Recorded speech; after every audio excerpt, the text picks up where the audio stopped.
What's going on, YouTube? How is everybody today?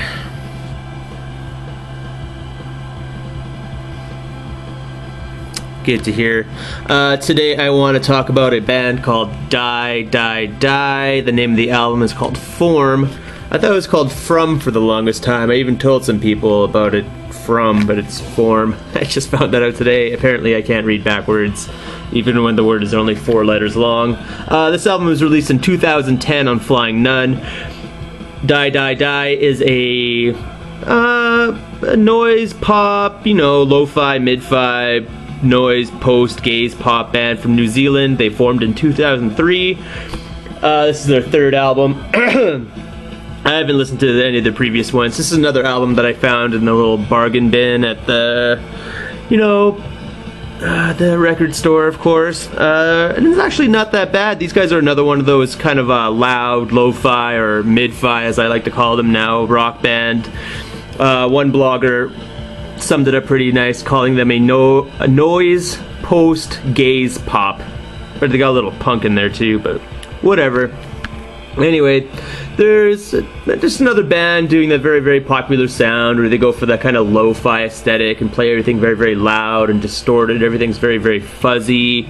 But something these guys do a little different as opposed to just doing the whole loud and fast things. They add a little bit of, shimmer to it. This got a little bit of a shine. Things kind of cascade out of the speakers a little bit, so it's got that whole kind of shoegaze sensibility. It's got a little bit of a melancholy feel. The guitars and sounds are a little brighter. They're not quite as gritty or as mucky, I guess. It's a little more crystalline, a little more vibrant, I guess.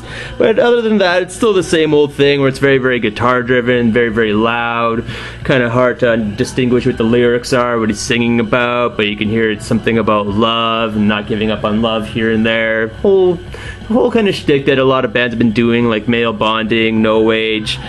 A lot of people have been comparing these guys to Waves and Jay Reatard online too. I haven't given Jay and Waves a very thorough listen at all. I've listened to a few tracks and that's it. I've never ever sat down with an album by either of those guys, and it kind of makes me a jerk because I should probably do that. But I also hear a lot of At the Drive-In influence just in song structure and energy and that kind of aesthetic. I hear a lot of the similar dynamics going on there. Not that these guys have the same kind of message or the exact same sound, but just song structure, the way the songs go up and down, like dynamic-wise, a lot of At the Drive-In there. But other than that, it's pretty much just the same old thing, other than much like a shoegaze, kind of shinier effect. Like I said, very, very colorful, much like the album cover, which is just a projection of some, rainbow projection on the, I forget, is it the guitarist or the singer's bedroom wall? Same thing on the back, just some rainbows. But yeah, got frenetic drumming, distorted guitar, pretty much, the whole quiet rhythmic part for the verse and the overblown distorted guitar for chorus and little noisy outbursts peppered and sparkled throughout the whole song. But the songs are somewhat catchy. They're very, very pretty. They go for this whole kind of beautiful aesthetic where it's very, very colorful, like kind of like a rainbow river just kind of washing over you, trying to drag you away kind of thing.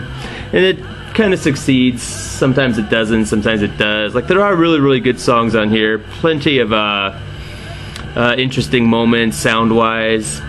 The singer on here, he tries to turn up the heat a little. He's got a little bit of a kind of like a nerdy fury thing going on where he's not really yelling, but he's just very passionate about what he's going about. Kind of like if Milhouse from Simpsons was kind of in like a punk band singing, it's not really threatening, but he's a little angry about it, but you're not too scared, it's not too intense. But yeah, other than that, there's not much to say, other than a lot of blogs that I read about these guys have been giving it all kinds of glowing reviews. There's been 5 out of 5s, 100s out of 100s. People have been really, really digging this, so I guess if you're into this whole mid-fi, lo-fi, noise pop, post-gaze, whatever kind of thing going on, you should really, really like it. I thought it was, okay. It wasn't bad at all. I would like a little more variety on it. All the songs kind of tread the same waters, do the same tricks, use the same sounds, have the same kind of feel. But they do vary up their sound enough to keep it a little interesting. It did, I don't know, some songs, like I mentioned, they were catchy but not overly memorable, just because there's a lot of sameness going on, but not too much. Like, they did spruce it up a little. It had enough variety to make me, you know, somewhat engaged with it. I did like it more than the first time. It was one of those albums that the more you listen to it, the more you can kind of get into it, I guess. I already talked about the album art. There's what the band looks like there. The trio from New Zealand. And then just some credits. Back to the rainbow. But yeah, if you like up-tempo, noisy, lo-fi, mid-fi, with a little bit of, you know, like I said, shoegaze aesthetic, you can probably get in with Die Die Die. They don't really live up to the name of their band though. It's not too threatening. They're not really killing anything or threatening to kill anything. I don't know why they're called Die Die Die. It sounds like it'd be some sort of hardcore punk band or something like that, or like a really bad electro band. I could see a really bad electro band having a Die Die Die kind of moniker. Name of the album's Form, released in 2010, Flying Nun Records.